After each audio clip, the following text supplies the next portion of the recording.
안녕하세요. 닥터연아 이민영 원장입니다. 저는 16년차 성형외과 전문의입니다. 성형외과에 대해서 궁금하신 모든 사항들 자세히 알려드리도록 하겠습니다.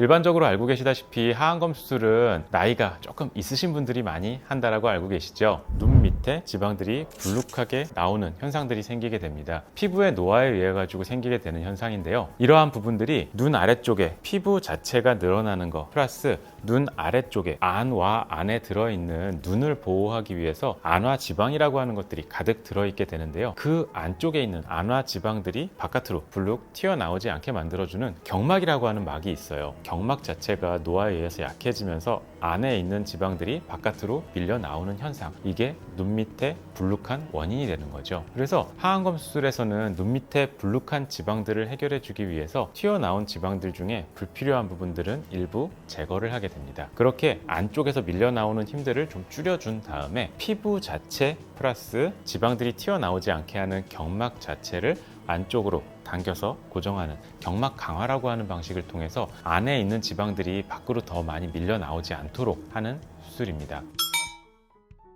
수술을 고려하시는 분들이 제일 걱정하시는 게 사실 부작용이죠. 어떤 나이대에서는 어떤 부작용을 주의해야 되는지 차례대로 설명드리도록 할게요. 30대 같은 경우는 하안검 쪽보다는 눈밑 지방 재배치로 해결을 하시는 경우들이 조금 더 많아요. 피부 자체의 탄력이 어느 정도 많이 좋으신 편이기 때문에 겉에서 피부를 절제하지 않아도 안쪽에 튀어나오는 지방들과 경막 강화, 지방 재배치만으로도 원하시는 정도의 효과를 얻으실 수가 있어요. 30대 중에서도 피부 탄력이 좀 유난히 안 좋으시고 피부 자체가 굉장히 얇으면서 피부가 자글자글하게 많이 늘어나 있으신 분들이 있어요. 대표적으로 어렸을 때부터 좀 아토피 피부염이 있었다든가 아니면 평소에 눈 밑을 많이 좀 비비는 습관을 가지고 계신다든가 그런 경우에는 눈 밑에 피부들이 이미 많이 늘어나 있는 상황들이 있기 때문에 이런 경우에서는 눈밑 지방 재배치를 했을 때 눈 아래쪽에 남아있는 여분의 피부들이 잔주름으로서 많이 남게 되는 그런 경우들이 있어요. 그렇게 눈밑 지방 재배치만으로 해결이 안 되는 30대 환자분들에서는 눈밑 지방 재배치와 바깥쪽에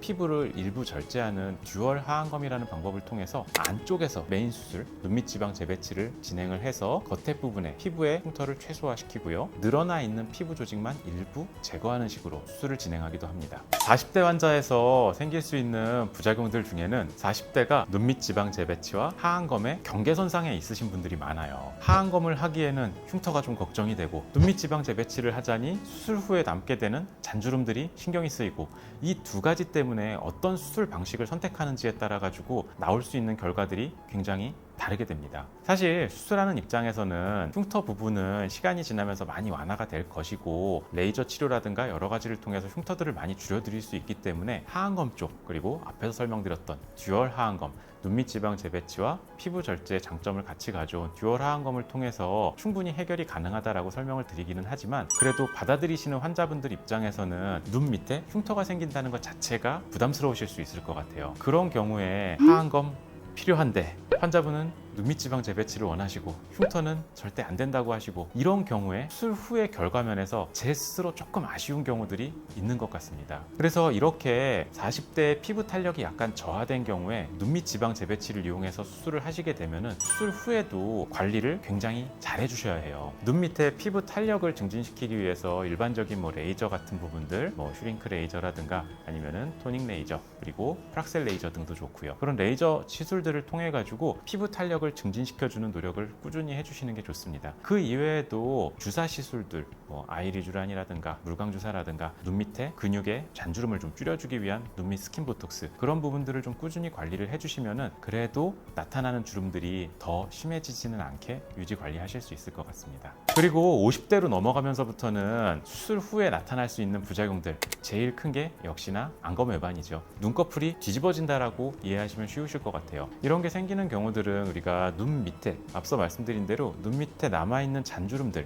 피부 조직을 좀 줄여줘서 눈 밑을 팽팽하게 만들어준다라고 설명을 드렸는데요. 이거 우리 너무 욕심내가지고 아래쪽에 있는 피부들을 바짝 위로 땡겨 올린다. 이게 되다 보면은 거꾸로 눈 아래쪽 부분에 피부 조직들이 부족해지면서 거꾸로 눈꺼풀을 아래로 당기게 되는 이런 안검 외반 현상이 생길 수가 있는 거죠. 물론 안검 외반 현상이 생길 수 있는 원인으로서는 눈 아래쪽에 혈종, 피가 난다든가 감염, 염증이 생긴다든가 그런 원인들도 있기는 하지만 환자분들이 쉽게 이해하셨을 때는 눈 밑에 피부라든가 조직들을 너무 과하게 절제하게 되면은 조직이 부족해지면서 생기는 현상이다 라고 생각하시면 될 것 같습니다. 조직을 너무 과하게 제거하고 나면은 추후에 없어진 조직들을 다시 만들어내는 그런 과정이 되지가 않기 때문에 최대한 조직들을 보존하면서 안전하게 보수적으로 수술을 진행하는 것이 안검 외반 현상을 줄일 수 있는데 도움이 되겠습니다.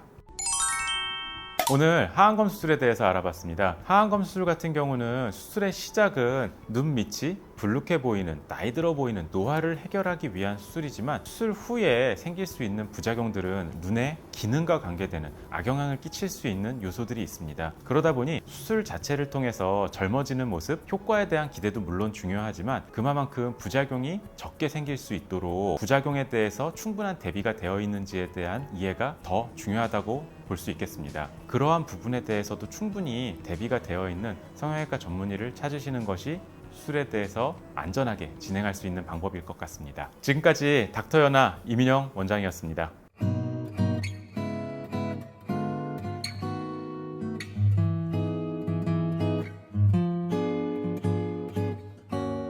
하게 되는데요. 그래서